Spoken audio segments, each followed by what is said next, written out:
मुंबई गोवा महामार्गावरील माणगाव बायपासच्या कामाला सुरुवात झाली तर 4 वर्ष हे काम रखडलेलं होतं। मात्र आता पुन्हा एकदा हे बंद पडलेलं काम सुरू करण्यात आलंय। माणगावमधील वाहतूक कोंडीचा प्रश्न सोडवण्यासाठी यातून प्रयत्न केले जाणार आहेत। बायपास रस्त्याच्या कामाला सुरुवात झाली आणि त्याच्यामुळे माणगावमधील वाहतूक कोंडीचा प्रश्न मार्गी लागण्याच्या आशा पल्लवित झाल्यात।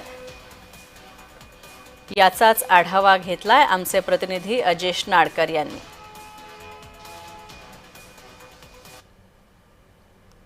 मुंबई गोवा महामार्गावरील माणगाव बायपासचं काम गेल्या 3 ते 4 वर्षापासून रखडलेले आणि आता या कामाला आजपासून सुरुवात झालेली आहे।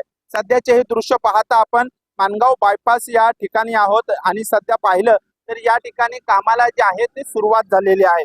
मुंबई गोवा महामार्गावर सातत्याने माणगाव बाजारपेठेत जे आहे ती वाहतूक कोंडी होते आणि तासन तास जे आहे ते प्रवाशाला वाहतूक कोंडीचा सामना करावा लागत होता आणि त्यामुळे सातत्याने माणगावकर असतील, सामाजिक कार्यकर्ते असतील, या ठिकाणी सरकारकडे मागणी करत होते की माणगाव बायपासचं काम जे आहे ते त्वरित पूर्ण करावं। मात्र आता 3 ते 4 वर्षानंतर जे आहे ते पुन्हा एकदा माणगाव बायपासचं कामाला आजपासून सुरुवात झालेली आहे आणि त्यामुळे पुढच्या काळात हा काम लवकरात लवकर पूर्ण झाला तर माणगाव मध्ये होणारी वाहतूक कोंडी जी आहे ती पूर्णपणे थांबेल आणि प्रवास जो आहे तो कोकणात आणि मुंबईत जाणाऱ्या प्रवाशांचा सुखकर होईल।